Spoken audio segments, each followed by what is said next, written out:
Hello YouTube! Today on the Naughty Librarian, I am doing a book haul unboxing, yes! I have got 2 new boxes from my Guilty Pleasures book crate.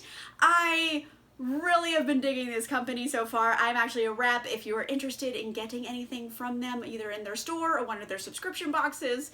Use my code is MGPLibrarian10, you get 10% off everything on their website. Everything, so your girl is saving you coin. But in the meantime, I've gotten 2 boxes from them, and I just want to dig into them because they're full of smutty delights. Let me get at them. So yeah, let's go. Let's start unboxing stuff. Okay, let's start off things with the first box I got from them right here. It's got this pretty cover. I'm excited. Give me a smutty delights. Let's go. Okay, so first things first, all their boxes come with like little goodies. And y'all, I got Kit Kats. What? Kit Kats. I love Kit Kats. And these are all like, I think different flavors. Like there's a strawberry Kit Kat, like the regular Kit Kat. And I think this is like a white chocolate one. So I got 3 flavors of Kit Kats. They're just little mini treats, you know? Like who doesn't like candy? It's just candy. I also got like a little bracelet. I mean, you know, is it a fancy bracelet? No. Is it a fun bracelet? Yes. Oh my gosh, I haven't had a wrap bracelet since middle school. I'm kind of like living for nostalgia right now, but it's a little wrap bracelet. It's got like a moon and a star charm. It's kind of cute. You know what? I like it. Whatever. I like it. It's bringing back middle school vibes. I'm into it. I also got a little bit of chamomile tea, so there's that. I have some chamomile tea, just a treat. I got a very suggestive rooster sticker. This is from Rayne, which I'm assuming is an author, and it's just like a rooster unicorn just chilling. So I don't know what the story is with that, but we'll find out. So I got some bookmarks. I always like getting bookmarks of Willow Winters and another Rayne. I belong to a tribe of magical unicorns, so I suppose that explains somehow the rooster unicorn. And there's also like a little letter from the author, which is always really cute, but I'll read that one later. But it's Rayne, which is Piper and Rayne, so I'm assuming that is a duo of authors who write together a la like Christina Lauren. But yeah, so letters, bookmarks, let's get into the books. Since I've been talking about Rayne so much, let's start off with the book from Rayne, which is A Co-Worker's Crush. And ooh, it looks like it's gonna be spicy. Look how spicy.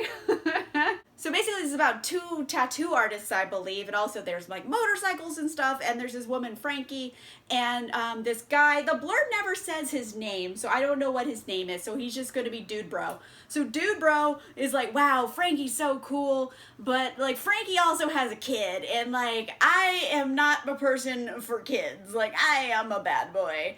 So he's like, ugh, and then like the little kid who's just like, hey, do you want to be my dad? And he's like, oh shit, I'm your dad. Oh no. So I think he has like an emotional crisis of figuring out, oh no, I have feelings. And there might be a cute kid. It's gonna be motorcycles and tattoos.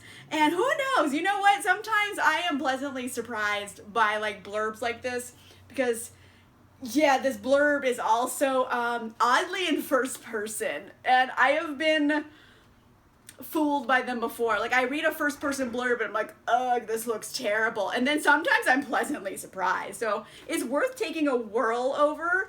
I'm not usually into motorcycle romances, but who knows? Maybe it'll be fun. I'll try it out. Oh, and also it's signed. It's a signed little bookplate in there, so that's also fun. That's exciting. I also have a copy of Make It Sweet by Kristen Callihan, and this is not an author I've read before, but again, it has like a grumpy guy, and I'm like kind of into grumpy dudes. Not mean or cruel, there's a difference, but I can handle grumpy. Like I like seeing grumpy people realize, oh no, I have feelings. It's like a Darcy vibe, and I'm into it. There's this woman, Emma. She was an actress. I guess she's on like a fantasy type TV show. She was a princess. Her character gets super killed off. So she's like, well, I've lost my job. She comes home. Uh-oh, my boyfriend's banging this other woman. Of course. And so she's like, I'm out of here. She goes to like this like, I don't know, like this like retreat estate thing in California. And she meets this guy, Lucien. And he's a former hockey player and now grumpy recluse. And they're both staying there. And then like they apparently think each other are hot, and then there's this whole thing with baking involved. So I guess make it sweet is because they bake, and then they also probably just do it a lot, and there's probably drama, and they have to get over their dark pasts, and like part of me just like kind of living for the angst right now. But yeah, it's another like contemporary romance.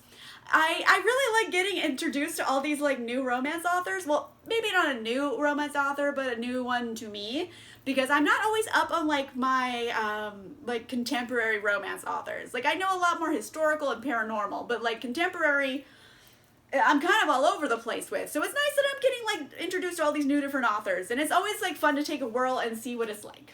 I also got a copy of The Love Square by Laura Jane Williams. It says 2's company, 3's a crowd, and 4's complicated. So I don't know if this is a menage or not. Let's see what the blurb says. Okay, so yeah, basically it's just this woman, Penny. She moves to a new town after like some, I don't know, unluckiness. She moves to this new town and she's like, I'm not looking for love. Oh, hello, dude number 1. Oh no, dude number 2. And dude number 3. And they all want to date her and she has to pick one. Or maybe she picks none of them. Or maybe she picks all of them. I don't really know where this book is going to go. But apparently she's always been really unlucky in love, and now all of a sudden she has all of the dudes. So it's one of those stories. This one I don't know how I feel about yet. I'm definitely willing to give it a shot, but like I'm not like crazy about the premise, but it could be fun. I don't know, who knows, maybe it's fun. I also got a copy of Like You Love Me by Adriana Locke, and this one features one of my favorite tropes, which is a marriage of convenience story. Love those, because they always fall in love for real, and I am so excited. So this is Sophie and Holden, and Sophie, she has like a small town Tennessee bed and breakfast, and it's like going to go under. She needs like money, and then Holden, he needs to prove like he's not like a wild child and he could be committed to things because he's gonna get all this money. And he's like, hey, listen, like I need to get married to show I'm responsible, and then if you marry me, like I'll pay your bills. And she's like, done. And then they get married, but mind you, it's a small town, so everybody's talking about it, and they're like, oh wait, like we actually get along really well, and we both have like, you know, complementary genitals. Like they're gonna just, you know, force proximity. They're both think each other's hot. They're gonna do it. So, you know, it's just, they're gonna fall in love for real, and I love it. So, and a lot of things I'm really into. And again, it's an author I hadn't heard of before, so I am excited to try out a new author. That's it for box number 1. Let's move on over to box number 2. This one doesn't have the pattern on it, but that's okay because it's what's inside that counts. As always, we start off with the goodies. I got Belvita snack packs. These are kind of too healthy of a chocolatey treat. But you know what? Maybe I'll just like feel like I'm being healthy and eating chocolate. So okay. Not my favorite sweet treat, but it's all right. I also got vanilla chai, so there's like a fun tea experience. And I got a candle. Ooh, I love candles. And this one is by Totally Wicked Candles, and it's for International Women's Month, which was March. I know this is April, but it's okay. It's called Women in Power, and it's cinnamon, cranberry, and evergreens. So that's fun. It's also an exclusive to the My Guilty Pleasures book crate. There's glitter. I don't know how I feel about this. It's definitely like, I don't get enough cinnamon, but I definitely get like cranberry and evergreen. It smells like cranberry pine trees. So like, I don't know how I feel about it, but it's very pretty, so I'm excited about that. Yay, a little candle. I mean, for aesthetics, very cute. I'm not sold on the smell, but that's just me and my nostrils, so it could be great for someone else. But yay, it's a little girl power candle, into it. First book I got in this box is Waiting for a Scot Like You by Eva Leigh. I actually have a copy of this that I pre-ordered, so this is my second copy. Maybe I'll do a giveaway. Go over to my Instagram. Eventually I'll do a giveaway, stay tuned, but oh, I love it. This one is, it's kind of a series of historical rom-coms that are like loosely based around like 80s rom-coms. This one has Ferris Bueller's Day Off vibes, so already, oh, historical romance and also Ferris Bueller, tell me more. So we have Duncan and Beatrice. We have met them in previous books, I believe. And Duncan, he is, he's like an army captain. No, he's a major. He's in the army and his peacetime. So he's kind of having a hard time adjusting to like civilian life. And then you have Lady Ferris, Beatrice Ferris. She is the dowager countess, I think. Yeah, she's a countess. And older woman, younger man. And she is just like, hey, I'm out of my shitty marriage. I'm living my life. And then she's like in this carriage going north with this like grumpy Scottish guy. She's like, hey, listen, you got cheekbones for days, but your attitude needs some work. And of course, like, she just befuddles him. He's just like, what? Who? You're pretty. I didn't say that. You misheard me. So it's them just being really awkward, and also like a road trip story. And I really am into like the road trip aspect in a historical, because I've read other ones with a similar concept and I've loved. So I am really excited. So far I've been really enjoying this series, so I'm excited about this one. It's one I pre-ordered, so I definitely wanted it. I also got a copy of The Heiress Hunt by Joanna Shupe, and Joanna Shupe is an author I actually want to read more from. Historical romance, often like Gilded Age in America, so it's like in historical romance in America, and like I've read so many Regency era English ones that it's like fun to find a new era and geographical location, so it's definitely an author I want to read more from, so I'm excited I have this. And this one is Harrison and Maddie. Harrison was, he's kind of like a wild child, and he like left for Paris. He comes back and he finds out his whole family is just financially ruined because his dead dad fucked up. And he's like, well, shit, I gotta go find some rich lady to marry. And he's like, hey, Maddie, we were childhood best friends. Help me find a wife. And Maddie's just like, remember when we used to date? But anyway, she says, all right, fine, I'll help. But like, obviously they are in love with each other. So it's like, it's gonna be one of those stories where I'm just like, oh, you dummies, just kiss. It's gonna be one of those stories for me. I know it. But, you know, it's childhood friends, a second chance romance into lovers, Gilded Age, like Newport. So I'm assuming like New England area, and I'm excited about it. You know, I want to read more Joanna Shupe. I am very fascinated about like the era and geographical location in her stories, so I'm excited. I also got a copy of The Devil Wears Black by L.J. Shen, and honestly, the cover kind of doing it for me. I really like the cover, but like the blurb though, like, okay. The first line is his heart as black as his designer suit? This is a terrible opener. But yeah, so you have Maddie. She is very much, you know, buttoned up. She's just like, I've got all my ducks in a row. I've got a job I love. I got a pediatrician boyfriend. I am killing it. I'm doing the life thing really well. And then her ex Chase shows up and she's like, ah, shit, like this is gonna go badly. And he's just like a wrecking ball to everything. And he's just like, listen, you gotta help me. He's like, hey, it's my father's last wish to see us like together. And mind you, he broke her heart. So she's just like, I don't want to do that. She's like, but please, it's my father's last wish. And she's like, ugh, fine, I'll pretend to be your fiance for a day. Stop making a big deal out of it. And so that happens. And of course, no good will come from this situation. Like, no. You can't do this with your ex. So, of course, he's just a wrecking ball to her well-catered life, and things are just gonna go amiss. And it's gonna be kind of maybe enemies to lovers, second chance lovers, that kind of vibe. Honestly, I really like the cover, so I am fascinated by this. It might actually be kind of fun. Who knows? Okay, so I have this lovely letter. It's an author letter. It's from Talia Hibbert. I'm like, okay, Talia Hibbert. Maybe this is good. And then it was this book, which is Act Your Age, Eve Brown. Hear me out. Okay, I know this series is super popular, but like, I'm one of the few people who did not like Get a Life, Chloe Brown, the first book of this series. I refer to that book as Grow the Fuck Up, Chloe Brown. It has some things that were like good. It has like disability representation. It's a diverse romance. It's got a lot of things that are good.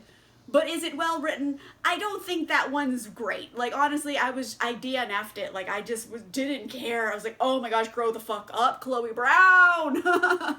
So I have been thoroughly uninterested in any of the other, like, Brown sisters. So, I don't know. Everyone loves this series, and part of me is like, should I give it another chance?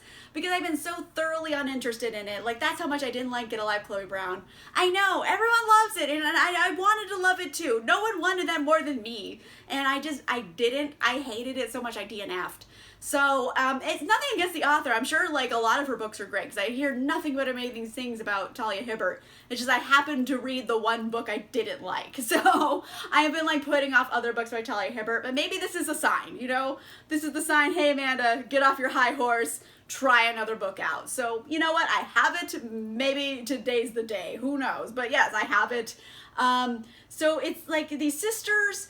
And Eve Brown is a certified hot mess. That's the first line here. Okay, you know what? I'm just gonna read the blurb because it's selling me on the book. So, like I said, Eve Brown is a certified hot mess. No matter how hard she strives to do right, her life always goes horribly wrong. So she's given up trying, but when her personal brand of chaos ruins an expensive wedding, someone had to liberate those poor doves. Her parents draw the line. It's time for Eve to grow up and prove herself, even though she's not entirely sure how. Jacob Wayne is always in control. Always. The bed and breakfast owner is on a mission to dominate the hospitality industry and expects nothing less than perfection. So when a purple-haired tornado of a woman turns up out of the blue to interview for his open chef position, he tells her the brutal truth. Not a chance in hell. And then she hits him with her car, supposedly by accident. Yeah, right. So now his arm is broken, his B&B is understaffed, and the dangerously unpredictable Eve is fluttering around trying to help. Before long, she's infiltrated his work, his kitchen, and his spare bedroom. Jacob hates everything about it. Or rather, he should. Sunny, chaotic Eve is his natural-born nemesis, but the longer these two enemies spend in close quarters, the more their animosity turns into something else. Like Eve, the heat between them is impossible to ignore, and it's melting Jacob's frosty exterior. So, the blurb, chef's kiss, expertly written. So, if I didn't have that bad experience with another book of this series, I would have picked this up and been like, oh my gosh, yes, give me this book immediately. So, you know, I'm like talking myself back into it. I should try another book. I shouldn't let the first one just like rain on my parade. So the blurb, excellent. I've heard great things about the series and the author. I'll try it out. It's a sign from the universe that I should be reading this. All right, so that's like a huge little book haul I just did. So many smutty delights. I am so pumped about it. Again, I am a rep for My Guilty Pleasures Book Crate, and they have a whole bunch of stuff in their store. They have products, they have a YA subscription box, they have an adult romance subscription box. They got a lot of stuff. So if you're interested in anything from the site, use MGP Librarian 10. You get 10% off everything on the site. There you go. I'm saving you some money. But yes, I have so many smutty delights to like just play with. I'm excited about it. Let me know in the comments down below. If you're a romance reader, what kind of genre of romance do you know the least about? For me, it's contemporary. Like, there's some contemporaries I know, but there's so many authors that like there's so many, and I just don't know enough about them. So that's it for me. What's yours? Let me know in the comments down below. If you like this video, make sure you give it a like, and if you want to see more videos, make sure you subscribe. And I'll see you guys soon.